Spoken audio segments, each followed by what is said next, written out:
Hello, আসসালামু আলাইকুম।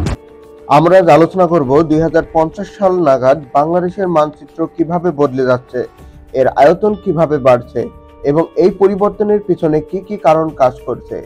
এছাড়াও এই নতুন জেগে ওঠা চরগুলোকে কিভাবে রক্ষণাবেক্ষণ করা যায়, কিভাবে এগুলোকে কাজে লাগিয়ে দেশের অর্থনীতিতে অবদান রাখা যায় এবং এমনকি সামরিক ও কৌশলগত দিক থেকে এই চরগুলোকে কিভাবে ব্যবহার করা যায় তা নিয়ে গভীরভাবে আলোচনা করব। তো চলুন শুরু করা যাক। রাজনীতি অঙ্গনের নানান ইতিহাস ও তথ্য পেতে আমাদের চ্যানেলটি সাবস্ক্রাইব করে বেল বাটনটি প্রেস করে রাখুন। বাংলাদেশের বর্তমান আয়তন প্রায় ১,৪৭,৫৭০ বর্গ কিলোমিটার, কিন্তু ১৯৭১ সালে স্বাধীনতার সময় এর আয়তন ছিল কিছুটা কম। সময়ের সাথে সাথে প্রাকৃতিক ও মানব সৃষ্টির কারণগুলোর জন্য বাংলাদেশের আয়তন ধীরে ধীরে বাড়ছে। বিশেষ করে নদীর পলি জমার কারণে প্রতি বছর প্রায় ২০ বর্গ কিলোমিটার নতুন ভূমি তৈরি হচ্ছে। অনেক অঞ্চলে আয়তন বাড়ছে, যেমন ভোলা ও নোয়াখালী অঞ্চলে নদ নদীর পলি জমার কারণে নতুন চর তৈরি হচ্ছে, যেমন ভোলা চর কুকরিমুকরি। পটুয়াখালী ও বরগুনায় সমুদ্র ও নদীর মিলনস্থলে নতুন ভূমি তৈরি হচ্ছে। সাতক্ষীরা ও খুলনা সংলগ্ন অঞ্চলে নদীর পলি জমার কারণে নতুন ভূমি তৈরি হচ্ছে। এগুলোর জন্য আমাদের প্রতিবেশী দেশ ভারত আবার অনেক চিন্তিত, যেমন সীমান্ত বিরোধ। নতুন চর ও ভূমি তৈরি হওয়ার কারণে ভারত বাংলাদেশের সীমান্তে বিরোধের সম্ভাবনা তৈরি হচ্ছে, যেমন নিউমোর চর নিয়ে দু দেশের মধ্যে বিরোধ রয়েছে। নদীর পানি বন্টন। গঙ্গা, তিস্তা ও অন্যান্য নদীর পানি বন্টন নিয়ে ভারত ও বাংলাদেশের মধ্যে দীর্ঘদিনের বিরোধ রয়েছে। নতুন ভূমি তৈরি হলে এ বিরোধ আরো জটিল হতে পারে। কৌশলগত গুরুত্ব। বাংলাদেশের আয়তন বৃদ্ধি ও নতুন ভূমি তৈরি হওয়ার ভারতের জন্য বঙ্গোপসাগর অঞ্চলে কৌশলগত সুবিধা হ্রাস পেতে পারে।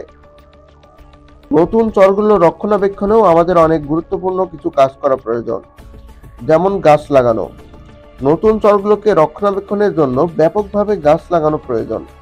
ম্যানগ্রোভ বনায়ন এ অঞ্চলের জন্য খুবই উপযোগী, যা ভূমিক্ষয় রোধ করে এবং জীববৈচিত্র্য সংরক্ষণে সাহায্য করে। বাঁধ নির্মাণ। নদীর তীরে বাঁধ নির্মাণ করে ভূমিক্ষয় রোধ করা যায়। এছাড়াও বাঁধ নির্মাণের মাধ্যমে কৃষি জমি সুরক্ষিত করা যায়। এখানে অনেক অর্থনৈতিক সম্ভাবনাও রয়েছে, যেমন কৃষি ও মৎস্য খাত। নতুন চরগুলোকে কৃষি ও মৎস্য চাষের জন্য ব্যবহার করা যায়। ধান, সবজি ও মাছ চাষ করে স্থানীয় অর্থনীতিতে শক্তিশালী করা সম্ভব। পশুপালন। গরু, ছাগল, ভেড়া ও হাঁস মুরগির খামার তৈরি করে প্রচুর অর্থনৈতিক লাভবান হওয়া যায়। এছাড়াও দুগ্ধ উৎপাদন ও মাংস রপ্তানির মাধ্যমে বৈদেশিক মুদ্রা অর্জন করা সম্ভব। পর্যটন খাত। নতুন চরগুলোকে পর্যটন কেন্দ্র হিসাবে গড়ে তোলা যায়। প্রাকৃতিক সৌন্দর্য ও জীববৈচিত্র্য পর্যটকদের আকর্ষণ করতে পারে। এই চরগুলো আমরা সামরিক ও কৌশলগতভাবে ব্যবহার করতে পারি, যেমন সামরিক কারখানা তৈরিতে। নতুন চরগুলোতে সামরিক কারখানা ও মিসাইল ফ্যাক্টরি স্থাপন করা যায়।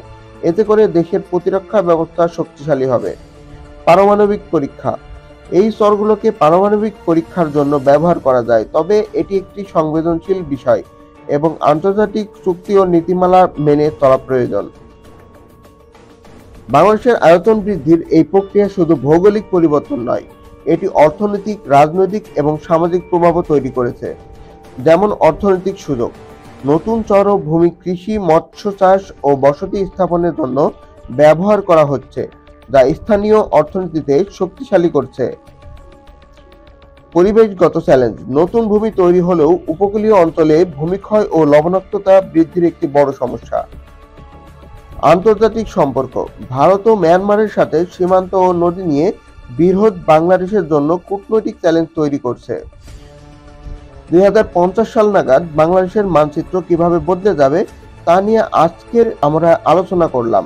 বাংলাদেশের আয়তন বৃদ্ধি যেমন নতুন সম্ভাবনা নিয়ে আসছে, তেমনি এটি নিয়ে প্রতিবেশী দেশগুলোর সাথে সম্পর্কের জটিলতাও তৈরি করছে।